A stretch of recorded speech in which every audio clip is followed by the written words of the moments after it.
Do you know what JAG stands for? It's not the Judge Advocate General. It's a dynamic youth program, and you will learn more today on Lakeshore Focus. The Indiana University Northwest School of Business and Economics is the only public institution in the region to hold AACSB International accreditation. The program provides undergraduate business education with a balanced curricula based in leadership, teamwork, and technology. IUN serves both traditional and non-traditional commuter students in a diverse urban environment. Learn more at iun.edu/business.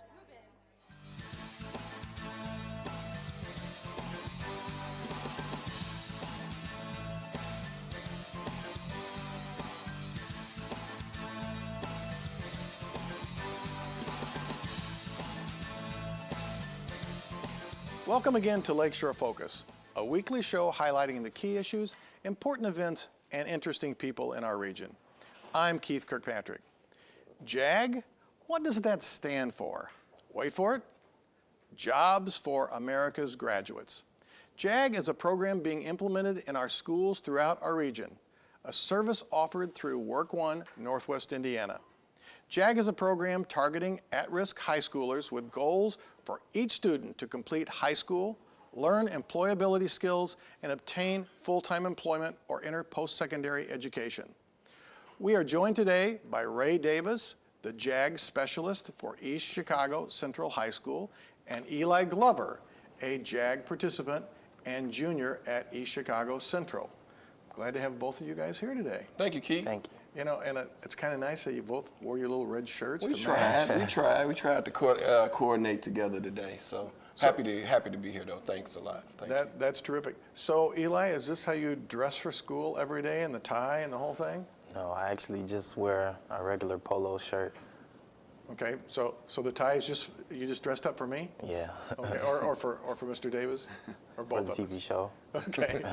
Well, I'm glad to have both of you here, and I want our audience to learn a little bit more about this JAG program because it's pretty special.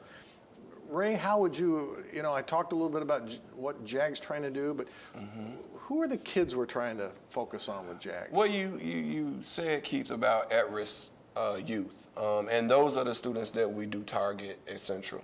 I like to say that the JAG programs like to target the students that have more C's and D's than A's and B's, if you will. And those are the students that really fall in the middle of their class. We try to target those students because those are the ones that we think will definitely benefit the most from the services that JAG can provide. So Eli, how does it feel knowing that you were targeted to be in this program? I actually feel kind of, special. Like, I'm something important. I have really good skills to be picked. Okay. So the fact that, were you making C's and D's before you got in the program? Well, I had 1 D and Okay. like 2 A's, 3 B's, and a C. So you were kind of in that middle a little bit. Yeah. Okay. So what does it mean if you hear that term at risk? Did you feel like you were a student at risk or a young man at risk? No, not really. I didn't feel that way at all. Okay. So, well, that's good. So you feel special. You don't feel like you've been labeled in any way. Do some of the students you think feel that way? Like, Well, I think overall, students are really aware of their surroundings, where they live, and the opportunities that lie there. Would they categorize themselves at risk? No, Central actually is a pretty positive environment, and East Chicago is a really strong community.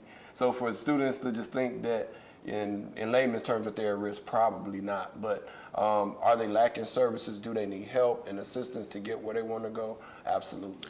so our audience knows that the JAG program is not just in East Chicago, but there's several programs in Hammond, several in Gary, in Michigan City, and I think in Knox. Yes. So they're kind of spread out through the area, and so a lot of people who live in other parts of the county hear things about and say, "Oh, East Chicago, I don't know, kind of a tough neighborhood and everything." How do you find East Chicago, Eli, living there? Well, I grew up, I took my whole life through East Chicago, and, as growing up, I had a lot of fun, a lot of, good memories and bad memories, But you know, East Chicago to me is just not the city, you know, you really want to, you know, become successful from. You know, I feel like, you know, East Chicago can really bring you down.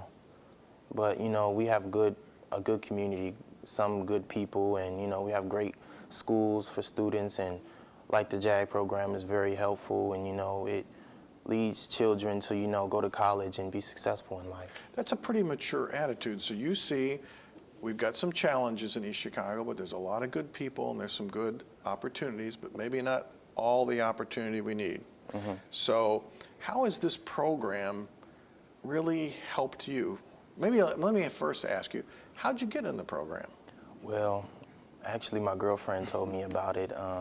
She told me, you know, they can really help me with my career. Okay. So how many students are in your program, Ray? Right now, we have actually 2 programs at Central, a caseload of 40 per program. So we can service up to 80 students at a time. Okay. And how do those students get picked to be in the program? Or tell me a little bit about the kind of students who are in the program. Yeah, I think overall, the type of student that we have in the JAG program is a student that is willing to be honest with themselves and willing to admit that they need some help, first of all, to get to where it is they articulate or say that they want to go. Most of the students tend to be maybe in need of some remediation at some point. Maybe that's English ECAs or math ECA to get some help to try to get there, because we deal mainly with 11th and 12th graders. Okay. How do you find them then? Through recruitment. So Eli's saying his girlfriend referred him in, right? Okay. Yeah, Do a lot of girlfriends refer? Well, we're very fortunate. We're very fortunate to have created an environment there where students are telling other students about the JAG program. Okay. And usually that's a great place to get students. But really at the beginning of the year, we have open houses at the schools where parents come in and students come in to either register for classes or anything that they have to register for at the beginning of the school year, getting their lockers and things like that. And we're usually there in the halls at that time, meeting parents and students, telling them about the JAG program, getting transcripts or report cards from the last year, and then seeing where we can help those students. This program is at a national level now. Yes. And I mean, it has got a proven track record of being very successful. Yes, yes. And it's called Jobs for America's Graduates. What's the impact this program is having on, and I'm going to ask you in a minute how it's having an effect on you, but the rest of the students? Yeah, I think the overall impact is really giving them a chance to gain skills and grow skills. So often, school's always about homework or math, English, biology, but really what we want to prepare them for is the workforce outside of school. What are you going to do once you graduate from high school? What has this done for you, Eli? I mean, how do you feel it's had an impact on you? Well, I'll say, you know, it really helped me with, like, my future. Like, you know, I didn't know too much about business. Business is really what I want to major in when I go to college. And, you know, Mr. Davis and Miss Sapp, my teachers, you know, they really helped me and let me know a lot of information on what I really want to do and what is, you know, business, what it takes to do and become a businessman. Well, before you got in this program, if you kind of looked into your future, what did you see? I mean, what did you think your future was going to be? I really wanted to be a basketball player. Like, I grew up always wanting to play basketball, dance, sing, act, you know, a lot of that stuff. And then, so did this program rob you of those dreams? Yeah. It did? Yeah. So, or did it make it realistic? I mean, I ain't gonna lie, it robbed me. You know? Okay. Did you feel like it took it away from you? Yeah. Okay. I really don't like playing basketball like that no more. Okay. So has it replaced the motivation, you think, to do other things? Because before the show, you and I talked about, you seem pretty excited about what you're doing. Yeah, I mean, JAG is really a very helpful class and program, you know, like, you know, it keeps me focused on school and, you know, in college. And, you know, keeps me motivated, and, you know, the teachers work with you well. They know how to conversate with you. They sit there and listen to you and, you know, try to help us with our problems. If I could put one word on what you're describing to me, is you just seem pretty mature. Like, you kind of know who you are at this point. Is that different than maybe where you were as ready to play basketball and do acting and all that? No, not really. I probably was a little bit childish at those times, Okay. you know. But you know, you can still play basketball. Yeah. It's still okay. You know, Yeah. I mean, don't give it up just because it's good to keep doing those kind of things. What kind of changes do you see, Ray, in some of the students in the program from the time they come in to the time that maybe they exit? Decision making probably one of the biggest immediate impacts that I see that students make right away. Positive and negative impact on their life. And then what we really like to do, not just JAG, but the company that we work for is Workforce Development Services as well. And the concept in connecting the students with what they need, information and resources to make those decisions, to get the information that says, hey, how much am I going to make doing this? How many jobs are available playing basketball in the NBA? It's a small amount of jobs. You got to beat out all these people for 80 jobs, in the NBA, per se. But we really try to bring the reality and the resources with that, along with the patience, the love, and the commitment that it takes to make it for them to reach their goals. So that reality of this many jobs playing basketball versus there's a lot of jobs in business. So why have you picked business, Eli? I mean, what intrigues you about the world of business? Well, I really look up to a lot of entrepreneurs and, the things and, the stuff that they do. Like, I really want to, have my own idea and put it out there and, make money from it. Do you have an idea right now? You want to? Not really. Okay, but that's intrigues you to kind of jump in there and do something on your own, right? Yeah. So but you're working now, right? Yes. Okay, so where do you work at? I work at Zales on Columbus in the harbor. So you get to hand out food to people. So you're a popular guy. Yeah.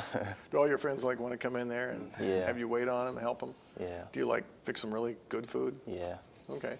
So you seem to really like this job. What do you like so much about it? Well, I really like that we get paid every week. Okay.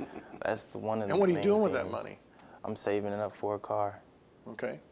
Are you close? Yeah, I'm halfway Halfway? there. Yeah. Okay, but you got to go. Yeah. Okay.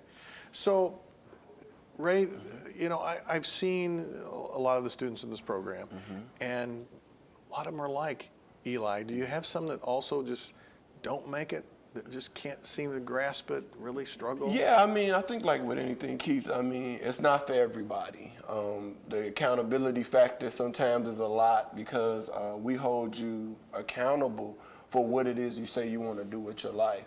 A lot of times we have students that because of maybe they fell behind in some credits and need to make some up their senior year to make sure that they're on track for graduation. We have to say, we have to part ways a little bit.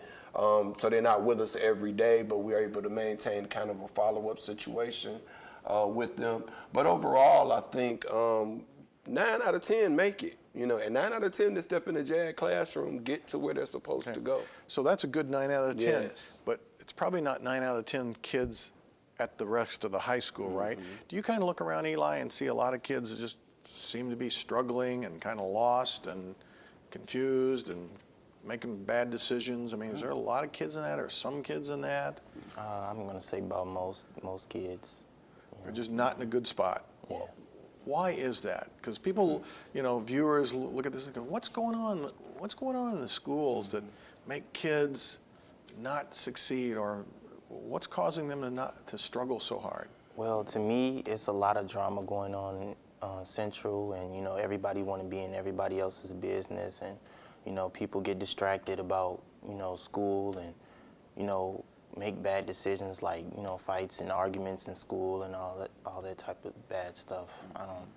Yeah, I think too, with that and the environment, a lot of times, I think Eli alluded to it well earlier, people to sit down and really listen to you and figure out what your issue is or what your problem is, and showing them positive ways to work through that. But overall, I think the environment, as in any, can use some work. But I think that could be really rectified by, providing those resources that's needed, helping those students set new goals and fresh goals for what it is that they want to do and what it is they want to be. So would you say, Eli, that there's a lot of kids in the school who could use a program like this? Are they ready for it, or are you kind of different? I might be different. I don't think the other kids in my school are really ready for it. They still like that drama? Yeah. And the trauma? Yeah. And all of it? So what makes you different? Well, I actually have goals, and I really want to be something in life. I really want to be a good role model to my little cousins. Like, I grew up, like going to church every Sunday and, respecting elders and, talking proper. And, I just feel like, So where'd you learn that versus some of the other kids who don't seem to have that? I learned, I talk to a lot of adults one-on-one. They really have a lot of conversations with me because they feel like, I'm always down, I'm always looking sad and mad. When to me, it just feels like I don't really have nothing to smile about or, be happy about. You don't? I know. Okay. All right, but you seem to be pretty happy to me today. Is just because you're on TV? Yeah. Okay. But this is not your normal you? No. Okay. So what would it take to help you feel a little bit happier and a little more like things are going to work out for you? Man, like if I knew for sure I could be a businessman or play basketball in the NBA. Okay. So what if I said, I know for sure that you can be a successful business person? I know that. I know that. Mr. Davis knows that, right? That's Why do you think he's going to be successful? Well, I think because he's willing to try new things. Again, I think that's the most important thing, is getting you out of the environment you're in and showing you that there's a bigger world out there. I think that's what kind of intrigued me about bringing Eli today, is the exposure and getting him to understand that his voice can be heard. So many of the students feel like they don't have a voice. That's just not true. You know that, I know that. And I need somebody to take care of me when I get older, right? So I really want them to get out here and really begin to start to see that they have to be the change that they want to see. So what still intrigues you about wanting to be a star basketball player? Well, that's really one of my hobbies and one of the Okay. things I really like to do. Like when I'm not in school and I'm off from work, I'll go play basketball when it feels good outside with my friends. But you could still do that, right? Yeah. But part of you wants to be this NBA champion, right? Yeah. So what would that mean to be an NBA champion, playing in the NBA for you? Well, like I said, I'd be a very good role model, and like I just really want to support my family and friends and take care of my older grandparents. So what if we said you could do that as a very successful business person?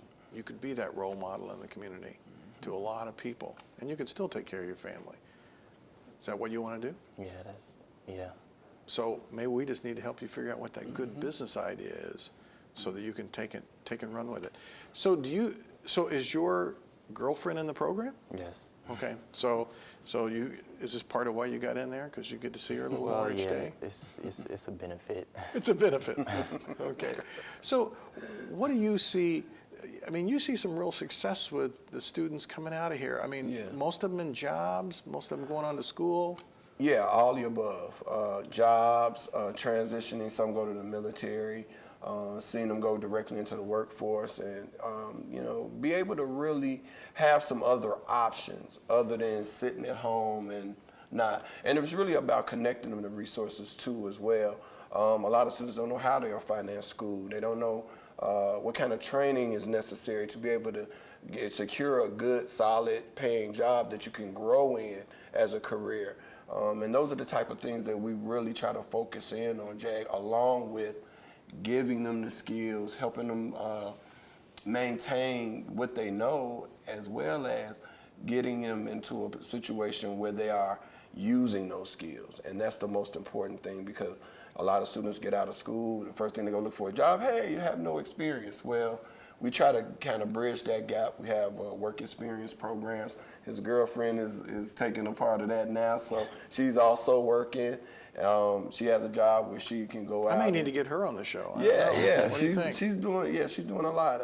And just the fact, like you said, I think just giving them a different outlook on the options available out there in themselves. So you can really be a hero. So you want to say your girlfriend's first name at least? Ariana. Ariana?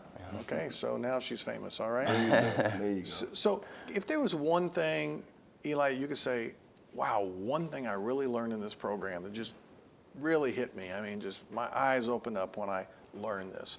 What would that be? One great lesson. Well, responsibility. So what does that mean? Well, when I first got into JAG, I had to do a lot of paperwork, and, I made my first resume for the first time. I was actually kind of excited about that, and, well, the resume is really what, I didn't expect, like, a lot of stuff that I had to put on a resume and stuff like that, and, So it sounds like taking responsibility for your life. Is that what it is? Yeah. And putting that resume on paper kind of made you realize that there's a lot more to you, right? Right. So there's a lot more to all these kids, would you say, right? Yeah, absolutely. So Absolutely. what's the rest of the world missing about these kids? I think the one thing that they're missing is they really are determined to make something out of their lives for the most part. We hear all the bad stories about the kids that's selling drugs or, in trouble, but there's a great big population of kids out there that just want to have a positive impact, be good citizens, go to work every day, raise a family, and I think JAG is a way to help them realize to keep their eye focused on their dream, and not only just telling them, but putting them in situations where they grow, get the resources they need to be able to get there. And I think that's key, connecting the students from where they are to the resources that will help them get to where they want to go. So Eli, in about 10 years, we're going to be able to read how famous you are and how successful you've been. Is that going to be true? True. Okay, so we're going to be watching for that for you, right? Eli Glover, so we Yes. have her on the show. Everybody saw it. You can watch it again. That's Eli right. Glover will be famous one That's day. right. Thank you both for being on the show. Thank you. And You're welcome. sharing your experiences. All right, thank you. Thank you. Thanks.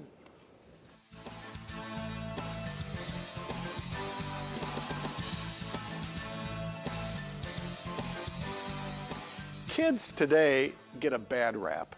In fact, young people from any era are subject to criticism and scrutiny. You hear people say that they are rebellious, lazy, inconsiderate, disrespectful, self-centered, and the list goes on. Youth, who I define in a broad stroke from teens to early 20s, are all of those descriptions. They fit those perceived negatives because they are young. You, our viewers, were young once too, weren't you? Think back. You were rash, brazen, experimental, silly, selfish, negligent, messy, and crazy. Don't say you weren't unless you were one of those perfect angels. Maybe you did not fit all of those descriptions, but you were in some ways counter to the adult culture. You wanted and needed to discover who you were. That required for you to try things and stretch the limits.